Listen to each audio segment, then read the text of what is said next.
Topic है। In fact Bayes theorem last topic है probability का as per the new syllabus. ठीक है, तो ध्यान से सुन लेना। ओके, सबसे पहले सामने ये देखो, आपको ये जो एस दिख रहा है ये क्या है? सैंपल स्पेस बॉक्स में जो है, और उसमें E1, E2, E3 ऐसा करते हुए बहुत सारे इवेंट्स है। क्लियर? ये सारे इवेंट्स म्यूचुअली एक्सक्लूसिव इवेंट्स है। म्यूचुअली एक्सक्लूसिव इवेंट्स का मतलब दोनों में कोई कॉमन पार्ट नहीं है, दोनों या तीनों या जितने भी उसमें। क्लियर हुआ ये चीज? और उनके बीच में एक और इवेंट आपको दिख रहा है, वो इवेंट क्या है? ए। क्लियर? अगर आपको ये निकालना है कि इवेंट ए के होने की प्रोबेबिलिटी कितनी है, what is the probability of happening of event A, तो वो निकालने के लिए हम क्या करेंगे? हम ये वाले पार्ट के होने की प्रोबेबिलिटी निकालेंगे। ये वाला पार्ट दिख रहा है ना सबको? बताओ उसको क्या बोलोगे, कैसे डिफाइन करोगे? वो पार्ट कहां पर है, वो रीजन कहां पर है? ए और E1 का क्या है? वो कॉमन है।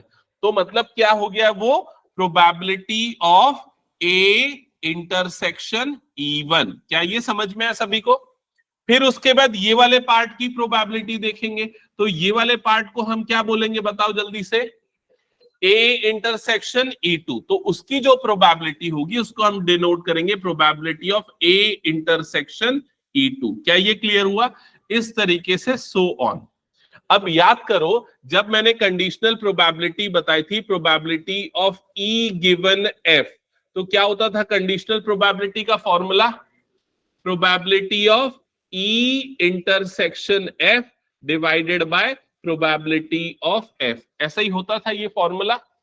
अब अगर मान लो मुझे E इंटरसेक्शन F की प्रोबेबिलिटी निकालनी है, तो इसको मैं इधर क्रॉस मल्टीप्लाई कर दूंगा, तो probability of E intersection F क्या हो जाएगा? प्रोबेबिलिटी ऑफ क्या होगा? बोलो जल्दी।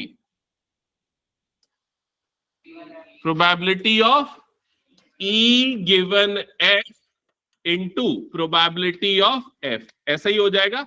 तो बस वही चीज यहां पर भी अप्लाई होगी। अगर हमको probability of A intersection E1 निकालना है, तो probability of E1 into probability of A given E1 के बराबर होगा। मतलब कि ये वाले रीजन की प्रोबेबिलिटी के बराबर होगा। वैसे ही ये वाला जो पार्ट है वो क्या होगा? इसके बराबर होगा। और इस तरह से जब सबको ऐड करेंगे तो हमको प्रोबेबिलिटी ऑफ ए मिल जाएगी। और ये जो आपको नया फॉर्मूला दिख रहा है, इसको बोलते हैं थ्योरम ऑफ टोटल प्रोबेबिलिटी। समझ में आया? ठीक है, इसको नोट डाउन कर लो, इस फॉर्मूले को, थ्योरम ऑफ टोटल प्रोबेबिलिटी। जल्दी से फटाफट। सिर्फ ये इक्वेशन नोट डाउन करना, बाकी चीजें नोट डाउन मत करो, वो सब बुक में आपको दिख जाएगा।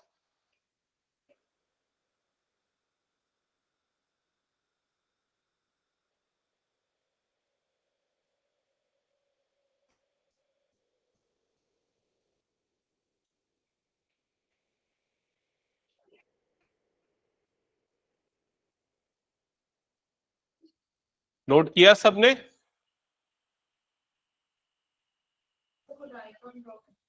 वो डायग्राम मत करो ड्रॉ, रहने दो अभी। ठीक है, बुक में मिल जाएगा, लिख दो उसमें refer NCERT part 2 for diagram. ठीक है,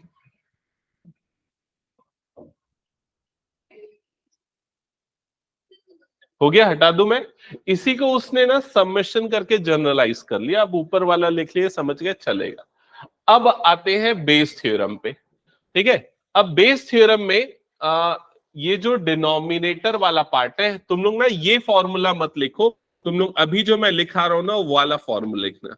प्रोबेबिलिटी ऑफ E1 गिवन ए, तो उसका जो फॉर्मूला होगा वो होगा probability of E1 into probability of A given E1 divided by probability of E1 into, जल्दी जल्दी लिखना, A given E1 plus probability of E2 into probability of A given E2 plus probability of E3 into probability of A given E3।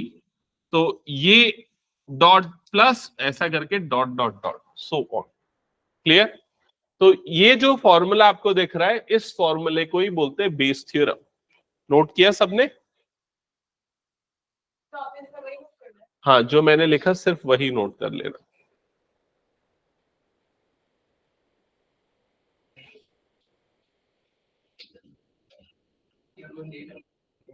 इतने दिन बाद क्यों आ रहे तू? इतने दिन से हो गया? सबने नोट कर लिया?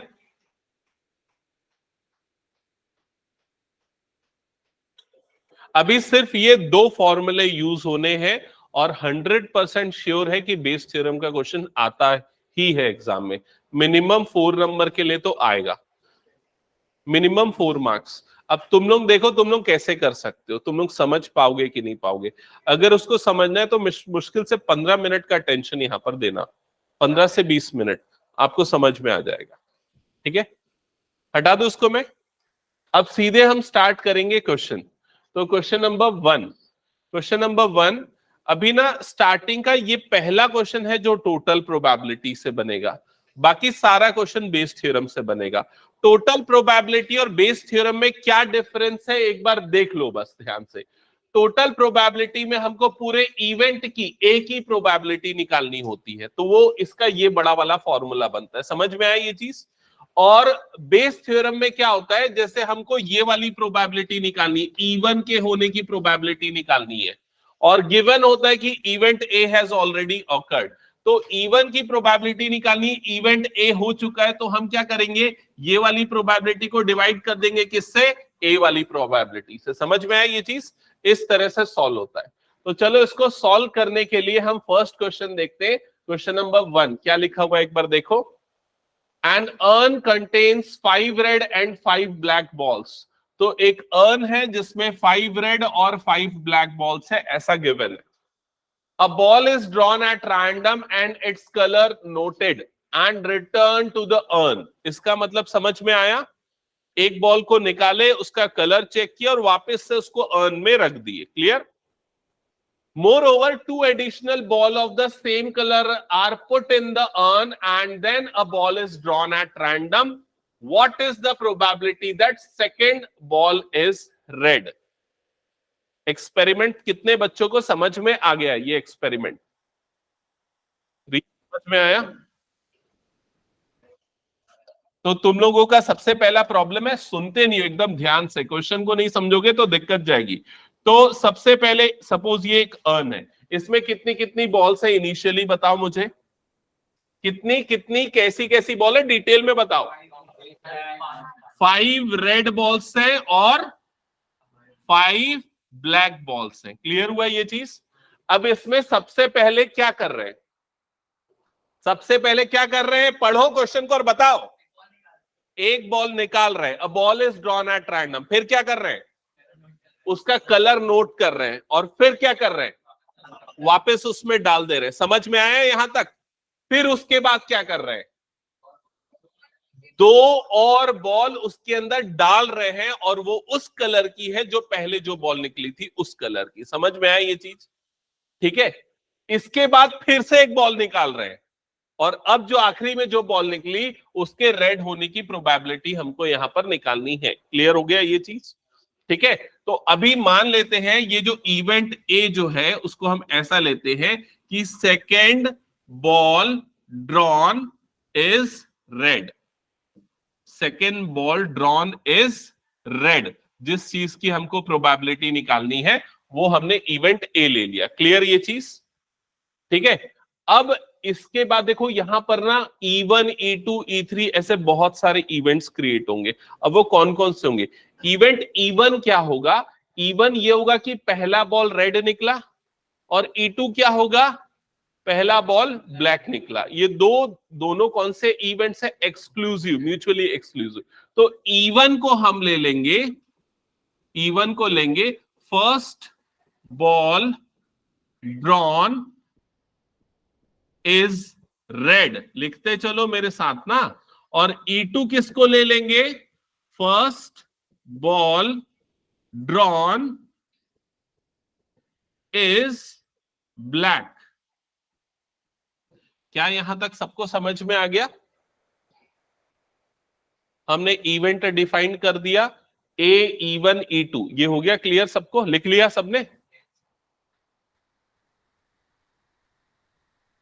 अब ये बताओ क्वेश्चन को फिर से आखिरी लाइन पढ़ के कि किस चीज की प्रोबेबिलिटी निकालनी है। प्रोबेबिलिटी ऑफ, बोलो जल्दी, probability of second ball is red, मतलब क्या लिखू यहां पर, प्रोबेबिलिटी ऑफ ए, हमने इवेंट ए को वही नाम दिया है ना। अभी टोटल प्रोबेबिलिटी का जो फॉर्मूला लिखा तुम लोगों ने, वो फॉर्मूला क्या है? प्रोबेबिलिटी ऑफ ए का फॉर्मूला क्या है? Probability of E1 into probability of A divided by B नहीं, उसको गिवन पढ़ते, probability of A given E1 plus probability of E2 into probability of A given E2। समझ में आया सबको ये? और E3 E4 ऐसा जाता है, लेकिन यहाँ E2 पे रुक जाएगा क्योंकि यहाँ दो ही पॉसिबल इवेंट्स हो सकते हैं। समझ गए ना सभी ये? ओके, यहां तक लिख लिया सबने? हाँ, अभी प्रोबेबिलिटी ऑफ E1 का मतलब क्या है, यहां जो लिखा है उसको पढ़ के बताओ। प्रोबेबिलिटी ऑफ E1 का मतलब क्या है? पहली बॉल जो निकली उसके रेड होने की प्रोबेबिलिटी, उसके रेड होने की प्रोबेबिलिटी कितनी है? एकलव्य बताना, प्रोबेबिलिटी ऑफ E1 की जगह पे क्या आएगा? क्या आएगा? 5/10। समझ में आया ये चीज? तो प्रोबेबिलिटी ऑफ E1 कितना आ जाएगा? 5/10 विच इज 1/2। अब ये समझ में आया तो इसका मतलब क्या है? खाली मतलब बताओ, आंसर मत बताओ। A गिवन E1, गिवन का मतलब ये हो गया है, क्या हो गया है? E1 हो गया है। E1 हो गया है मतलब जो पहली बॉल निकली वो कौन सी थी? रेड थी। तो इसके अकॉर्डिंग जो बॉल निकली है उसी कलर की दो बॉल और डालेंगे, ऐसा ही बोला इसने। तो उसी कलर की दो बॉल और डाले, मतलब हमने दो रेड बॉल और डाली। तो अब क्या हो गया? अब हमारे पास 7 रेड हो गया और 5 ब्लैक हो गया। समझ में आया ये चीज? तो ये एक्सपेरिमेंट हो गया है, 7 रेड है 5 ब्लैक है। अब ए होने की प्रोबेबिलिटी, ए होना मतलब क्या होना? दूसरा बॉल क्या निकलना? रेड निकलना, उसकी प्रोबेबिलिटी बताओ। Very good, 7/12। समझ में आया सभी को?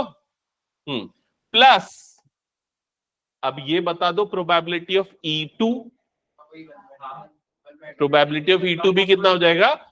1/2 या 5/10 ही लिख देता हूं अभी। ब्लैक बॉल निकलने की प्रोबेबिलिटी पहली वाली, समझ गए? अब चलो ये बताओ इसकी वैल्यू क्या होगी? 5/12, करेक्ट। कैसे होगा? E2 हुआ है, E2 हुआ है मतलब क्या हुआ है? ब्लैक बॉल निकली है, और ब्लैक बॉल निकली है तो इसका मतलब हम क्या ऐड करेंगे? 2 ब्लैक बॉल ऐड करेंगे, तो जो नंबर होगा 5 रेड हो जाएगा और 7 ब्लैक हो जाएगा। समझ में आया सभी को ये? तो अब ए होने की प्रोबेबिलिटी मतलब रेड निकलने की प्रोबेबिलिटी, तो ये कितना हो जाएगा? 5/12। समझ गए सभी? हाँ, कुछ डाउट पूछ ले। समझ गए ना? बस आगे सिंप्लीफाई कर लो, वो आपका आंसर है। बस इतना ही समझना है कि इवेंट किसको लेना है, फॉर्मूला कौन सा लगाना। पूछना है कुछ? किसी को कोई डाउट, कुछ रिपीट करना है, कुछ समझ में नहीं आया तो अभी पूछ लो। ऑनलाइन वाले बच्चों को भी बोल रहा हूं, जिनको क्लियर है एक्नॉलेज कर दो। ओके, गुड, ठीक है। सर एक बार लास्ट वाला बता। ये वाला पार्ट बोल रहा है सुजल, ये वाला? Yes sir. हाँ, देख यहां पर पहले यहां से स्टार्ट करता हूं। E2 होने की प्रोबेबिलिटी, E2 मतलब कि ब्लैक बॉल निकलने की प्रोबेबिलिटी। तो पहली बार में ब्लैक निकलने की, तो पहली बार में तो 10 बॉल है, 5 ब्लैक और टोटल 10, तो इसलिए 5/10 आ गया। अब A गिवन E2 का मतलब क्या है? E2 हो चुका है, E2 हो चुका है मतलब पहली बॉल कौन सी निकली है? ब्लैक निकली है। तो इस एक्सपेरिमेंट के हिसाब से जिस कलर की बॉल निकली थी उसी कलर की 2 बॉल एडिशनली डालेंगे। इसका मतलब 2 ब्लैक बॉल डाल रहे हैं हम, ये वाला नहीं है, ये नहीं डाल रहे, सिर्फ 2 ब्लैक डाल रहे हैं। तो अब कितनी ब्लैक हो गई? 7 ब्लैक, और रेड 5 की 5 हो गई। और अब ए होने की प्रोबेबिलिटी कितनी होगी? ए मतलब सेकेंड बॉल के रेड होने की प्रोबेबिलिटी। तो रेड कितना हो गया? 5, और टोटल कितना हो गया? 12, इसलिए ये आ गया 5/12। समझ गया? Yes sir. हटा दो इस क्वेश्चन को फिर मैं। ओके, अब इसके बाद आते हैं क्वेश्चन नंबर 2 पे। क्वेश्चन नंबर 2 एकदम ध्यान से पढ़ना, और कैसे क्वेश्चन पढ़ते हैं वो भी सीखो। अ bag contains 4 red 4 black balls, ये पहली लाइन। तो इस लाइन को पढ़ के सबसे पहले तो एक बैग बना लो। बैग मतलब ऐसी बॉक्स बना लो, ठीक है। अब इसमें लिख दो कितने रेड कितने ब्लैक। 4 रेड 4 ब्लैक लिख दो, ऐसा रफ में। हो गया? फिर उसके बाद क्या लिखा हुआ है देखो, पढ़ो इसमें। Another bag containing 2 red and 6 black. तो एक और बैग बना दो, ये एक और बैग हो गया। और इसमें कितने कितने बॉल्स है वो भी लिख दो, 2 रेड और 6 ब्लैक बॉल। समझ गए ना? इसके बाद क्या लिखा हुआ है पढ़ो, फुल स्टॉप के बाद यहां से, one of the bags is selected at random. इसका मतलब क्या है?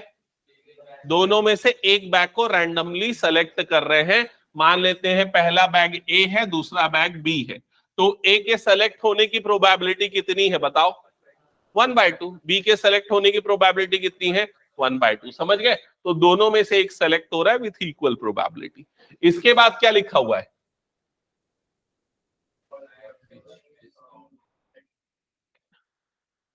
इसका मतलब क्या है? एक बॉल निकाले, किसमें से? पता नहीं, किसी भी एक बैग से। और वो जो बॉल निकली वो कौन से कलर की है? रेड कलर की। ये हमको पता है वो रेड कलर की बॉल है। समझ गए? तो क्या निकालना है बताओ इसके बाद? Find the probability that ball is drawn from the first bag. समझ गए ना ये चीज? तो समझो, जब भी हमको कुछ चीज पता होती है तो हमको यहां पर लगाना होता है कंडीशनल प्रोबेबिलिटी। और कंडीशनल प्रोबेबिलिटी किस में आएगा? बेस थ्योरम में। अभी जो हमने 2 थ्योरम पढ़े ना, 2 थ्योरम में पहला जो थ्योरम था वो कौन सा थ्योरम था? टोटल प्रोबेबिलिटी का। और जो दूसरा थ्योरम था वो कौन सा था? Bayes theorem. बेस थ्योरम में देखो ये गिवन ए आता है, टोटल प्रोबेबिलिटी में गिवन नहीं आता। समझ रहे हो ना ये चीज? तो हमको अभी इस क्वेश्चन में गिवन है, मतलब हम ये वाला फॉर्मूला लगाएंगे। तो ये फॉर्मूला पहले तो नोट डाउन कर लो। ये फॉर्मूला क्या है? प्रोबेबिलिटी ऑफ इवन गिवन ए का, जो तुम लोगों ने ऑलरेडी लिखा हुआ है। हाँ, तो क्या है formula? Probability of E one given A is equal to, आगे पढ़ो, probability of E one into probability of E one given A. नहीं, उल्टा बोल रहा हूं, ए गिवन इवन आएगा ना इसमें,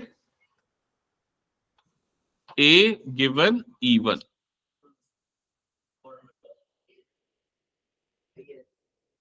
हाँ सही लिखा है, इसमें भी सही लिखा ना? ओके ठीक है, मैं चेक कर रहा था। ए गिवन इवन आएगा। फिर उसके बाद क्या आएगा? डिवाइडेड बाय, डिनोमिनेटर में क्या आएगा? Probability of E one into probability of A given even, जो न्यूमरेटर में एज इट इज। फिर प्लस क्या आएगा? Probability of E2 into probability of A given E2। और ऐसा करते हुए आगे जितना भी है वहां तक जाएगा। लेकिन कहां तक जाएगा, क्या होगा, वो E1 E2 और ए क्या है वो पता चलने के बाद हम लिखेंगे। समझ गए यहां तक? सबसे पहले हमने क्या किया? डायग्राम बनाया, फॉर्मूला लिखा। अब अगला सबसे इंपॉर्टेंट काम है कि आपको किस चीज की प्रोबेबिलिटी निकालनी है। वो लास्ट लाइन में, हमेशा लास्ट लाइन में गिवन होगा। पढ़ के बताओ किस चीज की प्रोबेबिलिटी निकालनी है। कि वो जो बॉल निकली है वो कहां से निकली है? फर्स्ट बैग से। तो जिस भी चीज की प्रोबेबिलिटी निकालनी है उसको E1 मान लो। E1 में लिखोगे बॉल ड्रॉन फ्रॉम बैग 1, ये हो गया E1। समझ गए? तो E2 क्या होगा? अगर 1 से नहीं निकल रहा है तो कहां से निकलेगा? 2 से। तो E2 को क्या लोगे? Ball drawn from bag 2। ये भी समझ गए? ठीक है। E1 और E2 और E3 रहता तो बैग 3 रहता तो बैग 3 ले लेते। ठीक है। अब उसके बाद आते हैं कि ए किसको लेना है, तो ए लेंगे उसको जो हमको पता है। तो क्वेश्चन की सेकेंड लास्ट वाली लाइन को पढ़ो। The ball is found to be red. तो जो बॉल निकली वो बॉल कौन से कलर की है ये हमको पता है। तो यहां पर इवेंट ए लिखेंगे, ball drawn is red, ball drawn is red. ये समझ गए सभी। स्टेप नंबर 1, पहले रफ में एक स्केच बना देना, फॉर्मूला लिख देना और E1 E2 ए डिफाइन करना। सारे क्वेश्चन ऐसे ही बनने वाले, अगली बार तुम लोगों से पूछने वाला हूं मैं। ये हो गया। हाँ, अब इसके बाद ना हम ये चारों चीजें निकालेंगे, 1 2 3 और 4। ठीक है, तो सबसे पहले हम निकालते हैं प्रोबेबिलिटी ऑफ E1। बताओ कितना होगा। सब श्योर है 1/2 होगा। E1 मतलब बैग 1 सेलेक्ट होना, E2 मतलब बैग 2 सेलेक्ट होना। तो बैग 1 सेलेक्ट होने की प्रोबेबिलिटी 1/2, बैग 2 सेलेक्ट होने की प्रोबेबिलिटी 1/2। समझ गए ना ये सभी। अभी ये बताओ अच्छे से समझ के, probability of A given E1 कितना होगा। ए गिवन E1 का मतलब क्या है, पहले मतलब समझो। E1 हुआ है, E1 हुआ है मतलब क्या हुआ है, बैग 1 सेलेक्ट हुआ है। बैग 1 सेलेक्ट हुआ है तो ए होने की प्रोबेबिलिटी, ए मतलब रेड बॉल निकलने की प्रोबेबिलिटी। तो बैग 1 सेलेक्ट हुआ है और रेड निकलने की प्रोबेबिलिटी, तो वो कितना आ जाएगा 2/6, जो कि कितना हो जाएगा 1/3। समझ गए सभी। अभी ये बता दो probability of A given E2 क्या होगा।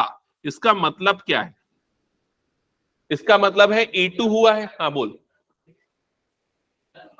सॉरी मैं गलत लिख रहा हूं क्या, करेक्ट, 2/8 होगा तो ये कितना हो जाएगा 1/4, 1/4। अभी करेक्ट है ना। हाँ, अभी probability of A given E2 बताओ कितना होगा। 1/2। ए गिवन E2 मतलब बैक 2 सेलेक्ट हुआ है, रेड निकलने की प्रोबेबिलिटी, तो कितना हो जाएगा 4/8। तो आंसर कितना आ जाएगा 1/2। समझ गए सभी।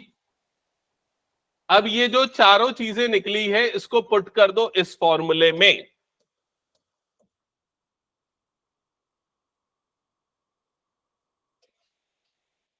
इस फॉर्मूले में देखो कैसे पुट करेंगे, बताओ। न्यूमरेटर में क्या रखेंगे 1/2 इंटू, बोलो जल्दी, इंटू 1/4 अपॉन,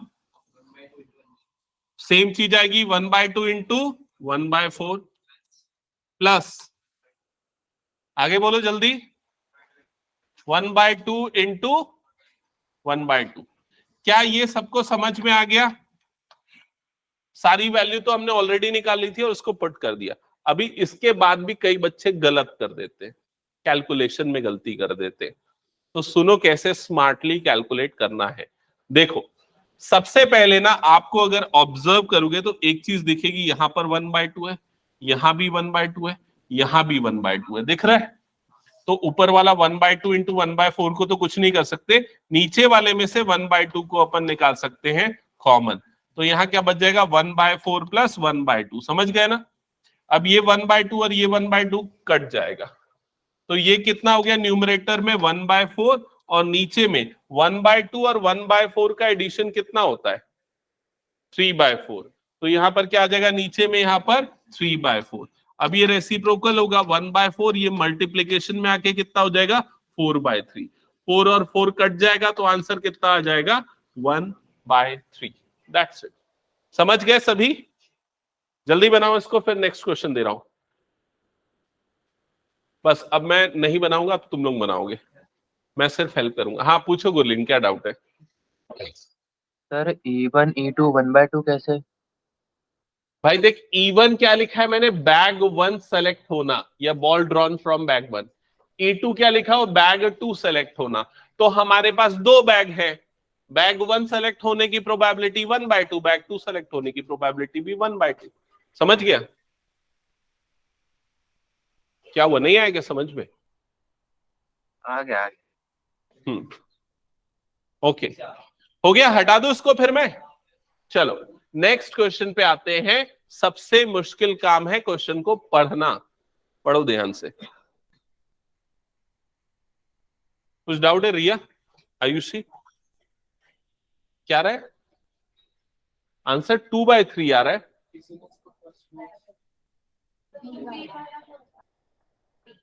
मैंने उल्टा ले लिया ना। मैंने इसको बैग 1 ले लिया, इसको बैग 2 ले लिया, इसलिए हमारा आंसर गलत आ गया। सॉरी, ये बैग 1 है और ये वाला बैग 2 है, इस वजह से हमारा आंसर गलत आ गया है। समझ गए ना? तो आप इसको करेक्ट कर लेना। क्या चीज चेंज होगी आंसर में, सॉल्यूशन में, मैं बता रहा हूं। ठीक है, बस हाँ, यहाँ नीचे में यहाँ पर क्या कर देना, 1/2 इंटू 1/2, बस इतना चेंज कर देना, आपका आंसर करेक्ट हो जाएगा। E2 कर देना, यहाँ पर भी ये कर देना। हाँ, 2/3 आएगा ना आंसर। ठीक है, ये 1/2 हो जाएगा और 2 1 सा 2 2 सा, तो आंसर आ जाएगा 2/3। और चेक कर लिया करो आंसर, ऐसी सिली मिस्टेक हो सकती है। ठीक है, ओके, क्लियर सबको? हटा दो इसको मैं। चलो नेक्स्ट क्वेश्चन पे आते हैं। क्वेश्चन नंबर 3 क्या लिखा हुआ है, ध्यान से पढ़ना। Of the students in a college it is known that 60% reside in hostel. तो कहीं रफ वर्क में लिख दो ऐसा, 60% वाले क्या है, हॉस्टलर है।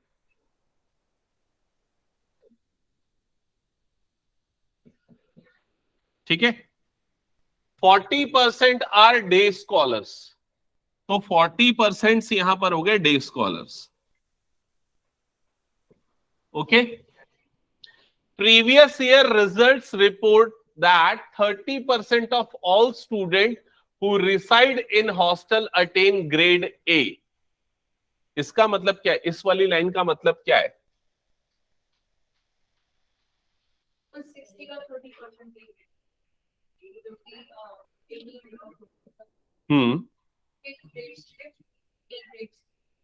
ओके, हाँ बिल्कुल तुमने सही समझा है, लेकिन उसको ना हम वैसा मल्टीप्लाई करके नहीं लिखेंगे, हम ऐसा लिखेंगे 30% ऑफ हॉस्टलर को ग्रेड ए मिलता है। ठीक है, और 20% ऑफ डे स्कॉलर को क्या मिलता है, ग्रेड ए। 20% ऑफ, ये रफ वर्क है ना, डे स्कॉलर को क्या मिलता है, ग्रेड ए। क्या यहां तक सबको क्लियर है? At the end of the year, one student is chosen at random from the college. He attains grade A. Randomly एक स्टूडेंट को सिलेक्ट किया और उसको क्या मिला है, ग्रेड ए मिला है। What is the probability that the student is a hostler? वो स्टूडेंट के हॉस्टलर होने की प्रोबेबिलिटी क्या है? तो सबसे पहला काम, आप बेस थ्योरम का फॉर्मूला लिख लो। क्या है बेस थ्योरम का formula? Probability of E1 given A is equals to probability of E1 into probability of A given E1। फिर नीचे में क्या आएगा, probability of E1 into probability of A given E1 plus probability of E2 into probability of A given E2। समझ गए? अभी ये formula लिखने के बाद अब आपको क्लियर हो गया आपको क्या क्या इवेंट्स डिफाइन करने। सबसे पहले इवेंट E1 किसको लेंगे, पढ़ के बताओ। नहीं, पहले E1 किसको लेंगे ये बताओ। इवेंट नाम लिखो, प्रोबेबिलिटी मत निकालो, पहले इवेंट E1 क्या है। हमको किस चीज की प्रोबेबिलिटी निकालनी है? Probability that the student is a hosteller. वो जो स्टूडेंट है हॉस्टलर है, हमको इस चीज की प्रोबेबिलिटी निकालनी है। तो मैंने बोला ना, हमेशा लास्ट लाइन जो है वो आपको इवेंट E1 बना के देगा। तो इवेंट E1 हमको क्या देंगे, स्टूडेंट इज हॉस्टलर, ये आएगा हमारा इवेंट E1। और E2 जो उसका काउंटर पार्ट है, जो दूसरा ऑप्शन है, हॉस्टलर नहीं है तो क्या है, तो वो E2 हो जाएगा। तो E2 क्या हो जाएगा, स्टूडेंट इज डे स्कॉलर। समझ गए? फिर उसके बाद E1 E2 लेने के बाद E3 वाला तो ऑप्शन नहीं है। E1 E2 लेने के बाद अब हम A को डिफाइन करेंगे। तो ए के लिए मैंने बताया हमेशा ए किसको लेते हैं, जो हमको गिवन होता है और जो यूजुअली सेकेंड लास्ट लाइन में होता है। तो सेकेंड लास्ट लाइन में पढ़ो, at the end of the year a student is chosen at random from the college and he has an A grade. तो ये इसमें बताओ गिवन क्या है, इसमें गिवन ये है कि वो जो स्टूडेंट है उसको कौन सा ग्रेड मिला है, ए ग्रेड मिला है। Student selected has grade A, student selected has A grade, ये हो गया ए, इवेंट ए। ठीक है, यहां तक क्लियर। अब इसके बाद हमको क्या क्या चीजें चाहिए, तो ये जो पूरा नीचे लिखा हुआ है ये चारों चीजें चाहिए। ठीक है, अब सबसे पहले प्रोबेबिलिटी ऑफ इवन पढ़ के बताओ क्या होगा। इवन मतलब जो स्टूडेंट सेलेक्ट हुआ है वो हॉस्टलर होने की प्रोबेबिलिटी। करेक्ट, तो आंसर कितना होगा 60/100, क्योंकि 60% हॉस्टलर है। तो अगर कोई स्टूडेंट रैंडमली सेलेक्ट हो रहा है तो हॉस्टलर होने की प्रोबेबिलिटी हो जाएगी 60/100। समझ गए सभी ये उन्नति। तो प्रोबेबिलिटी ऑफ E2 क्या होगा बताओ। E2 मतलब क्या है, स्टूडेंट जो सेलेक्ट हुआ उसके डे स्कॉलर होने की प्रोबेबिलिटी। तो डे स्कॉलर कितने परसेंट है, 40%। तो डे स्कॉलर होने की प्रोबेबिलिटी 40/100। क्या ये समझ गए सभी। फिर उसके बाद क्या निकालना है, पढ़ के बताओ। प्रोबेबिलिटी ऑफ, फॉर्मूला देख के बताओ, ए गिवन इवन। ए गिवन इवन का मतलब क्या है, इवन का मतलब क्या है, वो क्या होना चाहिए, हॉस्टलर। और ए का मतलब क्या है, उसको क्या मिलना चाहिए, ग्रेड ए। तो अगर हॉस्टलर है तो कितने परसेंट हॉस्टलर को ग्रेड ए मिलता है, 30% लोगों को। ये लिखा हुआ है, मतलब कि हॉस्टलर होने के बाद भी उसका ग्रेड ए आने की प्रोबेबिलिटी है 30/100। समझ गए ये। और probability of A given E2, E2 मतलब कि वो क्या है, डे स्कॉलर, और ए मतलब उसको ग्रेड ए मिलने की प्रोबेबिलिटी। तो वो कितना है, 20/100। समझ गए। अब ये सारी चीजें यहां पर पुट करो और सॉल्व करो, आपको फाइनल आंसर मिल जाएगा। फॉर्मूले में पुट कर दो। तो न्यूमरेटर में क्या आ जाएगा, 60/100 इंटू ए गिवन इवन मतलब कितना हो जाएगा, ये 30/100। फिर डिनोमिनेटर में क्या क्या आएगा बताओ। पहला तो ये वाला पार्ट तो सेम आएगा, 60/100 इंटू 30/100, और प्लस करके फिर क्या आएगा, 40/100 इंटू 20/100। समझ गए सभी। फिर इसको सिंप्लीफाई करो।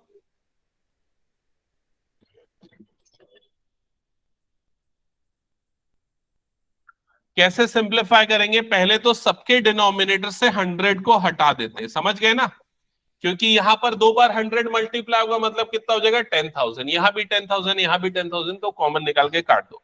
अभी ये 60 इंटू 30 कितना हो जाएगा, बोलो जल्दी, 1800।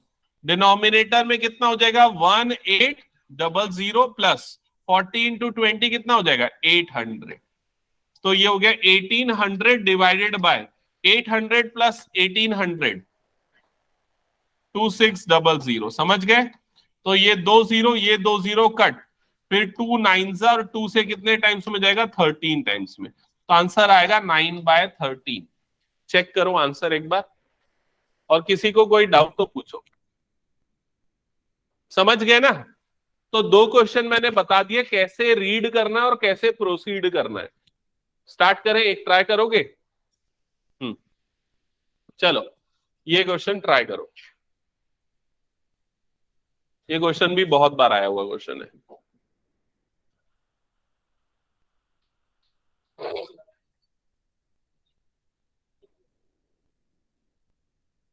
पहली लाइन सबको क्लियर, मतलब बताओ मुझे उसका। एक बच्चा है जो मल्टीपल चॉइस वाला टेस्ट दे रहा है, या तो उसको आंसर पता है या तो वो आंसर को गेस कर रहा है। समझ गए ये। हाँ, फिर उसके बाद क्या लिखा हुआ है, late 3/4 be the probability that he knows the answer and 1/4 is the probability that he guesses. तो वो आंसर जानता है, उसकी प्रोबेबिलिटी कितनी है, 3/4। रफ में लिख लो, रफ में लिखते चलो, डेटा नहीं तो समझ में नहीं आएगा। प्रोबेबिलिटी ही नोज, ये कितना दिया हुआ है, 3/4। प्रोबेबिलिटी ऑफ गेस, गेस करने की प्रोबेबिलिटी कितनी दी हुई है, 1/4। यहां तक clear? Assuming that the student who guesses the answer will be correct with a probability 1/4, इसका क्या मतलब है? Assuming that a student who guesses at the answer will be correct with probability 1/4, इस लाइन का मतलब समझाओ। चार ऑप्शन में से एक करेक्ट होगा। हाँ वो तो समझ गया मैं, हाँ वो 1/4 क्यों आए उस चीज पे मैं नहीं जा रहा हूं। इस लाइन का मतलब क्या है कि अगर वो गेस कर रहा है तो उसका आंसर सही निकलने की प्रोबेबिलिटी कितनी है, 1/4। खाली मैं उसकी हिंदी मीनिंग पूछना चाह रहा हूं, उसका मीनिंग समझना चाह रहा हूं। प्रोबेबिलिटी अगर वो गेस कर रहा है और वो आंसर करेक्ट है, इसकी प्रोबेबिलिटी आपको गिवन है और वो कितनी है, 1/4। अब जो तुम बोल रहे हो वो सही है। मल्टीपल चॉइस क्वेश्चन में 4 आंसर होते हैं, एक ऑप्शन चेक गेस करोगे तो प्रोबेबिलिटी 1/4 आएगी, ठीक है। बट वो 1/4 कैसे है हमको उस पे नहीं, उसका मतलब क्या है 1/4 का, हम उस पे जा रहे हैं। समझ गए यहां तक? अभी फिर लास्ट लाइन पढ़ के बताओ क्या बोल रहा है। What is the probability that student knows the answer given that he answered correctly. अभी सबसे पहला ये क्वेश्चन पढ़ा, रफ में नोट डाउन किया। अब क्या करना मैंने बताया, क्या करना बताया बताओ। बेस थ्योरम लिखना, थ्योरम का जो फॉर्मूला है बेस थ्योरम का वो लिखना। बताओ क्या बनेगा formula, probability of E1 given A is equal to, बोलो जल्दी, लिखते चलो जब तक याद नहीं हो जाता। Probability of E1 into probability of A given E1 divided by probability of E1 into probability of A given E1 plus probability of E2 into probability of A given E2। समझ गए? और तब तक लिखो, लिख के ही याद होती है ये सब चीजें, बिना लिखे नहीं होगा, ठीक है। लिखो हर क्वेश्चन में पहले फॉर्मूला, तब प्रैक्टिस होगी, याद होगा। यहां तक लिख लिया सबने फॉर्मूला। अब फॉर्मूला लिखने के बाद क्या बोला, E1 बताओ कि क्या है। तो E1 क्या है, उसके लिए मैंने क्या बताया, E1 कैसे डिसाइड करना है। लास्ट लाइन में ये पढ़ो कि किसकी प्रोबेबिलिटी निकालनी है। What is the probability that student knows the answer, वो आंसर जानता था, उस चीज की प्रोबेबिलिटी निकालनी है। तो यहां E1 क्या होगा, स्टूडेंट नोज द आंसर। समझ गए? और E2 क्या होगा, ही गेसेस द आंसर। समझ गए? ये सभी E1 E2 कैसे समझ में आएगा। हाँ, अभी इवेंट ए किसको लेना है बताओ। Very good, answer is correct. तो जो गिवन लिखा है ना, given that he answer is correct, answered correctly, ऐसे लिख दो, आंसर्ड करेक्टली। समझ गए ये सभी? तो हो सकता है ये वर्ड की आगे पीछे कर दे, जैसे यूजुअली लास्ट में प्रोबेबिलिटी बोलता है, गिवन पहले दे देता है। इस बार उसने गिवन बाद में दिया, प्रोबेबिलिटी पहले पूछ लिया। समझ गए ना? अभी अब क्या करना है बताओ, क्या करना है, देख के बताओ क्वेश्चन को जल्दी, सामने बोर्ड में देख के बताओ। किसकी किसकी वैल्यू निकालनी है पहले ये बताओ। E1 probability of E2, A given E1, A given E2। तो सबसे पहले प्रोबेबिलिटी ऑफ E1 बताओ क्या होगा। प्रोबेबिलिटी ऑफ E1 मतलब स्टूडेंट नोज द आंसर, उसको आंसर पता है, उस चीज की प्रोबेबिलिटी दी हुई है। कितनी दी हुई है, 3/4। तो प्रोबेबिलिटी ऑफ E1 हो गया 3/4। प्रोबेबिलिटी ऑफ E2 कितना होगा बताओ? Very good, 1/4। समझ गए? फिर क्या निकालना है? Probability of A given E1 और क्या निकालना है? Probability of A given E2। अच्छा, इनका मतलब समझाओ Riya. Probability of A given E1 का मतलब क्या है? ए का मतलब क्या है? उसका आंसर करेक्ट था। E1 का मतलब क्या है? वो आंसर जानता था।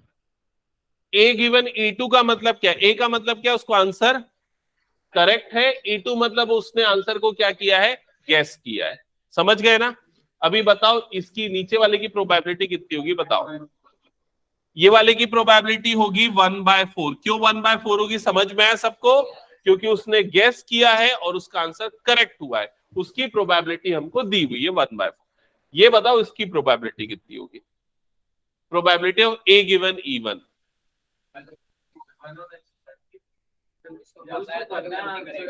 ए गिवन E1 मतलब उसको आंसर पता है। ए मतलब उसका आंसर करेक्ट होना चाहिए। समझ में आ रहा है? तो अगर उसको पता है तो उसका आंसर करेक्ट होने की प्रोबेबिलिटी कितनी होगी? 1। तो इसलिए ये आ जाएगा 1। समझ गए ना? इस क्वेश्चन में बस एक यही ट्रिकी पार्ट था। ये आपको समझना पड़ेगा कि अगर आपको आंसर पता है तो वो करेक्ट होगा 100%। ये है, ठीक है। अब ये सारी वैल्यू को उठा के पुट कर देना इस फॉर्मूले में और आंसर आ जाएगा। समझ गए सभी? तो कैलकुलेशन वाला पार्ट स्किप कर दूं क्या? कर लोगे तुम लोग? ठीक है, नेक्स्ट क्वेश्चन पे मूव करूं फिर मैं? Okay, question number 5।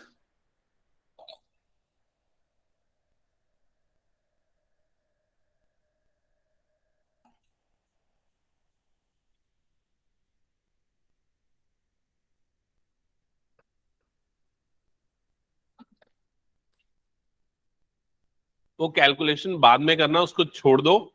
मेन जो टास्क है हमारा वो फॉर्मूले में वैल्यू पुट करने तक लाना है अभी। तो वो समझ के यहां पर बताओ। क्वेश्चन नंबर 5 पहले पढ़ के उसका मतलब समझाओ मुझे। क्या लिखा हुआ है? पहली लाइन पढ़ो एकदम अच्छे से क्लियर। आशु पढ़।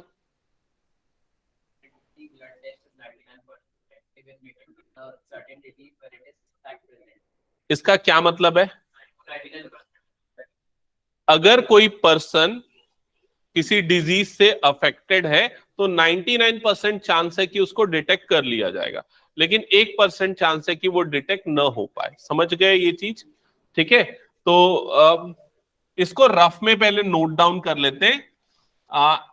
99% करेक्ट डिटेक्ट करेगा वो, ऐसा बता रहा है। ठीक है, करेक्ट डिटेक्शन का चांस है। ठीक है, हाँ। अभी इसके बाद बताओ हाउएवर से क्या लिखा हुआ है? However, the test also yields a false positive result for 0.5% of the healthy person tested.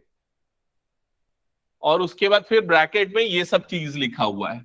ये वाली चीज को मैं अभी यहां पर कट कर दे रहा हूं। ठीक है, इसका मतलब मैं समझा देता हूं। इसका मतलब है कि अगर कोई हेल्दी पर्सन का टेस्ट कराए तो 0.5% चांस है कि उस हेल्दी पर्सन को डिजीज्ड बता दे वो।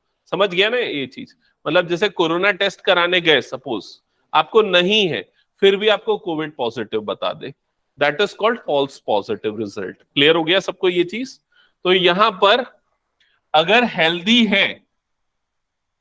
है और उसको डिजीज बता दिया, इसका कितना चांस है? उसका कितना चांस है? 0.5%। और ये डिजीज है और उसको डिजीज बता रहा है। समझ रहे हो ना? ये क्या है? डिजीज को डिजीज बताने का चांस और ये हेल्दी को डिजीज बताने का चांस, दोनों का मतलब समझ गए? हाँ। फिर उसके बाद इफ के बाद पढ़ो क्या लिखा हुआ है? 0.1% of the population actually has the disease. मतलब कितने लोगों को एक्चुअल में डिजीज है? 0.1%। तो ये भी लिख देते हैं, 0.1% लोगों को डिजीज है। डिजीज है ऐसा लिख देता हूं। ठीक है, ओके, ये रफ वर्क है। तो कितने लोगों को डिजीज नहीं है? 99.9%. Very good. तो कितने लोगों को डिजीज नहीं है? 99.9% लोगों को डिजीज नहीं है। ये रफ वर्क है ना? क्लियर? तो डेटा समझ में आया कैसा है डेटा? अब क्या बोल रहा है? What is the probability that a person has the disease gives his test result is positive. What is the probability that a person has the disease given that his test result is positive? तो आपको क्या बोला है? इस चीज की क्या probability है कि एक पर्सन को डिजीज होगा गिवन दैट कि उसका टेस्ट रिजल्ट कैसा आया है? पॉजिटिव आया। समझ गए? तो अब क्वेश्चन पढ़ लिया, डेटा रफ में नोट डाउन कर लिया, अब क्या करना है? बेस थ्योरम का फॉर्मूला। तो क्या है? प्रोबेबिलिटी ऑफ, लिखो और बोलो, probability of E1 given A is equal to probability of E1 A given E1 divided by probability of E1 into probability of A given E1 plus probability of E2 into probability of A given E2। समझ गए यहां तक सभी?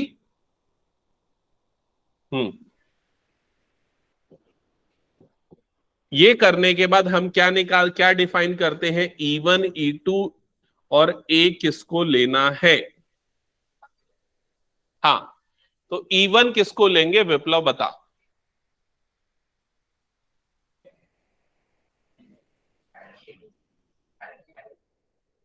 Healthy disease. What is the probability that a person has the disease? तो ये E1 किसको लेंगे? Person has disease. Person has disease, ये E1 होगा। तो E2 किसको लेंगे? Person is healthy. Person is healthy. समझ गए? E1 E2 हो गया। अब बताओ A किसको लेंगे? टेस्ट रिजल्ट इज पॉजिटिव, तो A लेंगे हम, test result is positive. Test result positive. समझ गए सभी यहां तक? ओके, E1 E2 A हो गया। क्लियर? अब आते प्रोबेबिलिटी निकालने पे। तो बताओ प्रोबेबिलिटी ऑफ E1 मतलब ये वाली प्रोबेबिलिटी कितनी होगी? E1 मतलब पर्सन को डिजीज होने की प्रोबेबिलिटी कितनी होगी? कितनी होगी? 0.1%। समझ गए ना? तो परसेंटेज, सभी में परसेंटेज है, हटा दो सबसे परसेंटेज, इसको क्या लिख दो? 0.1 लिख दो। समझ गए? हाँ, फिर probability of A given E1। A given E1, E1 मतलब पर्सन को डिजीज है, A मतलब क्या? उसका टेस्ट रिजल्ट पॉजिटिव है। तो इसमें कितना आ जाएगा? 99%, तो इसको लिख दो 99। समझ गए ना? ये E2, प्रोबेबिलिटी ऑफ E2 बताओ क्या आएगा?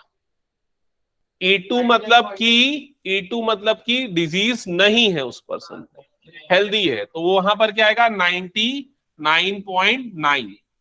99.9। और A गिवन E2, E2 मतलब उसको नहीं है, वो हेल्दी है, A मतलब वो पॉजिटिव डिटेक्ट हो गया, तो क्या आ जाएगा? 0.5। समझ गए ना सभी? और ये वाली डेटा तो ऊपर में फिर से रिपीट होता है और उसके क्या कर लेना है? कैलकुलेशन। क्या ये सबको क्लियर है? बताओ मुझे, क्या बेस थ्योरम का क्वेश्चन समझ में आया? कैसे बनाना है, प्रोसेस कैसे करना है? अब हर क्वेश्चन अलग होगा, किसी में लैब टेस्ट है, किसी में बैग है, किसी में स्टूडेंट के आंसर है। अब आपको ये समझना है कि आपको ये डेटा कैसे नोट डाउन करना है। क्लियर? और इसका जितना सिंपलेस्ट रूल है वो रूल मैंने बता दिया है, बाकी बनेगा तब जब तुम लोग 10 15 20 क्वेश्चन बनाओगे तब। समझ गए? जब तुम लोग खुद से क्वेश्चन बनाओगे, तुम खुद से प्रॉब्लम फेस करोगे, तब समझ में आएगा कि E1 E2 E3 किसको लेना है। क्लियर ये चीज? तो यहां पर मैं स्टॉप करता हूं और इसके बाद के क्वेश्चन मैं कल कराऊंगा। लेकिन उसके पहले तुम लोगों के सभी के ट्राई होके आने चाहिए। मैं सॉल्यूशन भले गलत हो सही हो कोई फर्क नहीं पड़ता, लेकिन जितने भी क्वेश्चन बच गए इस एक्सरसाइज के सारे का ट्रायल चाहिए मुझे। कल नहीं मतलब परसों, कल टेस्ट दे दोगे ना परसों, तो कल टेस्ट की टाइमिंग रहेगी शाम को 6:30 to 7:30। ओके, आफ्टर कौन सी क्लास है? फिजिक्स क्लास, ठीक है। और फिर सैटरडे को मैं थोड़ी लंबी क्लास ले लूंगा तुम लोगों की 2 घंटे की, तो प्रोबेबिलिटी पूरा खत्म हो जाएगा। और संडे को 3D की एक 2-3 घंटे की क्लास लेके संडे को 3D भी खत्म करा दूंगा, ठीक है। 3-4 घंटे ले लूंगा, तो संडे तक अपन सिलेबस खत्म कर देंगे, ठीक है। फिर उसके बाद रिवीजन और टेस्ट सीरीज अच्छे से देना। ओके, कुछ डाउट किसी को? 3D रिवाइज कर लेना, लेकिन ना सैटरडे को मैं बता दूंगा। सैटरडे के बाद 3D नहीं, क्या वेक्टर, वेक्टर, या मैं एक बार शॉर्ट में समरी देके फिर करवाऊंगा, ठीक है।